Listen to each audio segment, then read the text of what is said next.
That's the lightest moment in it, I promise you. It's a rough movie. Please welcome back to the program, Michael Fassbender. Thank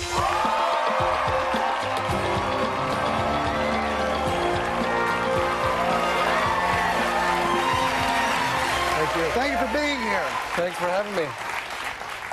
Michael, I want to tell you, I know you. You've been on the program before. You've always been delightful. You are, in this movie, a terrible, terrible person. I know. I know. I'm watching the movie and I'm thinking, oh, but he's not. No, don't make him do. Oh. Yeah, I know. But he's so nice. But in Louisiana, they actually, if you're like misbehaving or sort of acting out of line, they say, don't be an Epps.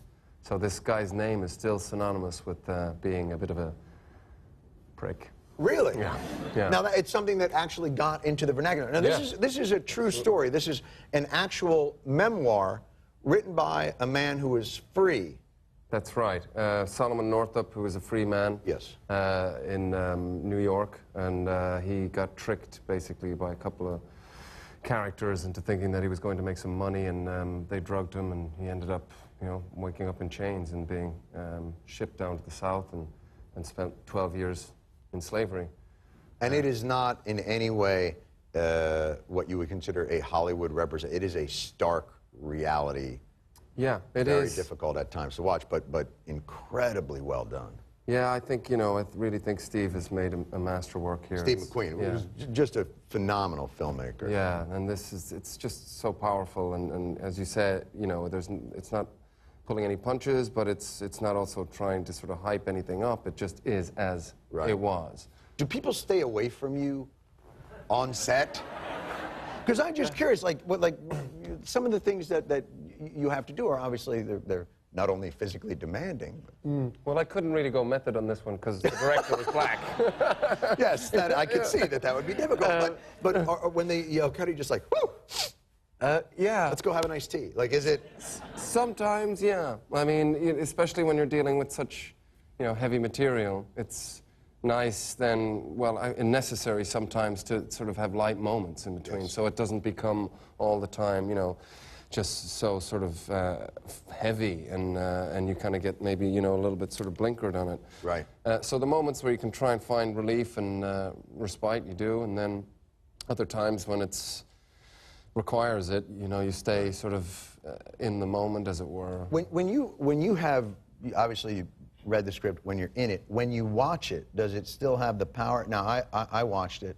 There might have been some acrid dust in my office while I was watching it, which created a certain, I think, an autonomic response. That and the onions.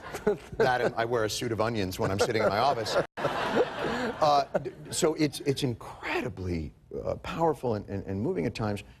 Do you lose the ability to enjoy it as a viewer, having been a part of it? Did it still have the power to you when you watched it? Absolutely. I mean, but the first time I got the script, I was actually, you know, I was in tears at the end of it. It was such a beautiful story and such an important one.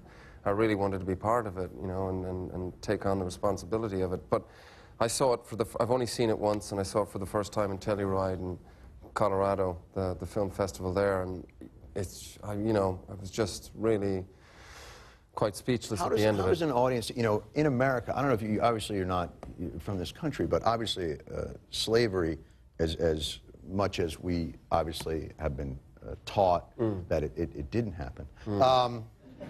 Yeah. And that the war was basically just a cotton pricing issue. Yeah. But how does an American audience watch it? Because it is an absolute mirror in the face of a very dark time in our history, but one that we ourselves lived with for 100 years. You know, what is an American audience? How do they respond? Well, you know, I think, like, history teaches us that, you know, we're all made up of the same stuff, and I think it's a universal story, you know, and slavery was a problem not only here. I mean, it might have taken a little bit longer for it to be sort of abolished, but, you know, it was something that was going on in the UK and Britain, and the Belgians and Congo. I mean, you know, this is a universal story, and of course, you know, America's made up of lots of different countries. I mean, that's what makes it so special. And I exactly. It wasn't our fault. Totally. It was. That's what I'm saying to you. Imports. As I was saying, if Britain. Yeah. You know, they're responsible for everything. Thank you so much. It's phenomenal work. Thank you so much. And excellent. And I urge people to go check it out. It's just, you know, as someone who is working on something myself, what a terrible idea to watch how good this is. I'm looking forward to seeing yours. Oh, when is it? It's just as good. It's going to be open in select cities as well. 12 Years a Slave. You got to check it out. October 18th. Michael Fassbender.